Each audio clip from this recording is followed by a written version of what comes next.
Hello everyone, welcome back to my channel teacher students world. आज का हमारा जो विषय है वो है छंद के एक प्रकार दोहा छंद के ऊपर।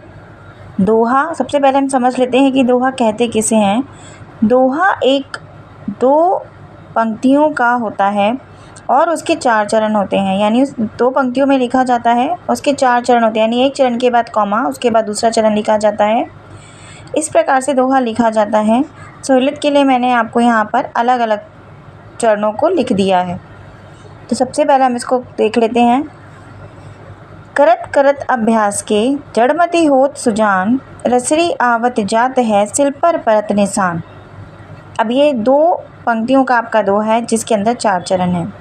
अब इन चरणों के बारे में समझ लेते हैं कि जो पहला और तीसरा चरण होता है, यानी जो विषम चरण होते हैं, जैसे करत करत अभ्यास के ये पहला चरण है और तीसरा चरण है इसका रसरी आवत जात है। तो ये दोनों ही जो विषम चरण हैं इनमें 13-13 मात्राएं लगेंगी और जो सम चरण है जैसे जड़मति होत सुजान, सिल पर परत निशान, इनमें 11-11 मात्राएं होंगी। ये दोहे का रूल है कि जो पहले और तीसरा आपका चरण है उसमें 13 मात्राएं होंगी, जो कि होनी चाहिए। अगर नहीं है इट मीन्स वो आपका दोहा नहीं है। दूसरे और चौथे यानी सम चरण में आपकी 11 ही मात्राएं होंगी। अब समझ लेते हैं, जो मात्राएं लगती हैं वो लघु और गुरु के रूप में लगती हैं। लघु की मात्रा को आप इस तरह से लिखा सकते हैं और गुरु की मात्रा को इस तरह से लिखा जाता है। जैसे मैंने यहाँ पर मोहन शब्द लिखा तो आप देख लीजिए कि लघु की मात्रा किस तरीके से लिखी जाएगी, और यहाँ पर मैंने राम लिखा तो यहाँ पर गुरु की मात्रा किस तरह से लिखी जाएगी। लघु मतलब छोटा, गुरु मतलब दीर्घ, यानी जहाँ पर भी आपको बड़ा शब्द दिखेगा वहाँ पर आपकी दीर्घ यानी गुरु मात्रा आएगी, और जहाँ पर भी छोटे अक्षर होंगे वहाँ पर आपकी लघु की मात्रा आएगी। लघु की मात्रा कहाँ कहाँ आएगी वो आप समझ लीजिए। अ, ई, उ, जहाँ पर भी अनुनासिक होगा यानी कि आपकी चंद्र बिंदु होगी, और जो हलंत वाले व्यंजन होंगे वो सब लघु के अंदर आएंगे, यानी उनके ऊपर आपको लघु की ये वाली मात्रा लगानी है। गुरु की मात्रा कहाँ कहाँ आएगी। 2 लघु मिलकर एक दीर्घ बनाएंगे, वहाँ पर अनुस्वार यानी अंकी बिंदी जैसे आनंद, विसर्ग वाले वर्ण जैसे दुख।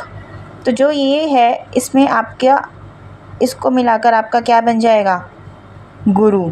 ठीक है, जहाँ ऐसे आनंद है तो इसके ऊपर क्या लगेगी, आपकी गुरु की मात्रा लगेगी। अब जैसे आनंद है इसके ऊपर हम मात्रा कैसे लगाएंगे, आ पे भी आपकी गुरु की लगेगी, और क्योंकि न के ऊपर क्या है हमारा अनुस्वार है तो इसके ऊपर भी हमारी गुरु की मात्रा लगेगी। द लघु है तो द के ऊपर हमारी लघु की मात्रा आई। तो इस तरह से अगर हम मात्राओं को काउंट करेंगे तो इस वर्ड के अंदर कितनी मात्राएं हो गई, ये हमारी 2 काउंट होती हैं और ये हमारी 1 काउंट होती है। 2, 2 4 और 1 5। तो इस वर्ड के अंदर हमारी कितनी मात्राएं हो गई, 5। इसी तरह आप समझ लीजिए जैसे कि दोहे के पहले चरण में लिखा हुआ है करत करत अभ्यास के। अब हम इसको मात्राएं किस तरीके से लगाएंगे। अब देखिए ये भी लघु है, ये भी लघु है, ये भी लघु, यानी सिंगल वर्ड्स हैं, तो आप यहाँ पर लघु की मात्रा लगाएंगे। फिर आप यहाँ पर लघु की मात्रा।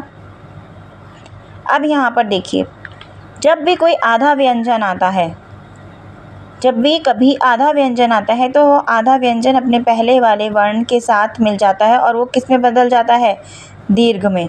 तो इन दोनों को मिलाकर यहाँ पर दीर्घ उसकी गुरु की मात्रा लग गई, दीर्घ मात्रा लग गई। इन दोनों को मिलाकर भी यहाँ दीर्घ की मात्रा, क्योंकि या ऑब्वियसली इसके अंदर मात्रा है, और ये छोटा शब्द है लघु है तो उसके ऊपर 1 मात्रा, और ये के इसके ऊपर भी 1 ही मात्रा है, तो ये भी आपका क्या हो गया, गुरु हो गया। तो अब इन मात्राओं को काउंट कर लेते हैं, कितनी हो गई ये, 1 2 3।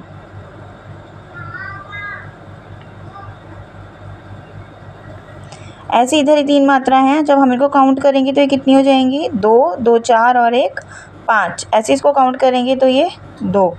अब इन सबको काउंट कर लेते हैं क्योंकि हमारी 13 मात्राएं होनी चाहिए। 3 3 6 7 8 9 10 11 12 और 13। अब इसका समचरण देख लीजिए, जैसे कि हमने पहले बताया था कि समचरण में 11 मात्राएं होती हैं।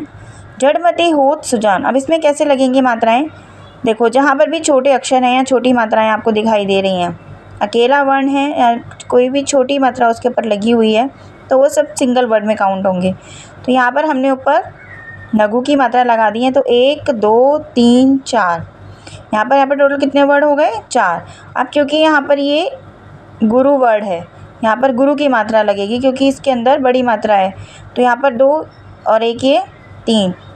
अब क्योंकि ये छोटी मात्रा है, छोटियों की मात्रा है, तो ये लघु में काउंट होगा, तो इसके ऊपर हम लघु की मात्रा लगाएंगे, इसके ऊपर हम दीर्घ की मात्रा और ये फिर लघु, तो भी कितने हो गए 1 2 और 1 3। अब इन सबको काउंट कर लीजिए 1 2 3 4 5 6 7 8 9 10 और 11। जैसे ही आपकी पहले चरण में 13 मात्राएं, दूसरे चरण में 11 मात्राएं हैं, सेम ऐसे ही आपके तीसरे चरण में भी 13 मात्राएं और चौथे चरण में 11 मात्राएं होनी चाहिए। जब इस कसौटी पर ये पूरा खरा उतरेगा तो वो क्या कहलाएगा, आपका दोहा छंद। वीडियो अच्छी लगी हो तो लाइक कीजिए, शेयर कीजिए, चैनल को सब्सक्राइब कीजिए।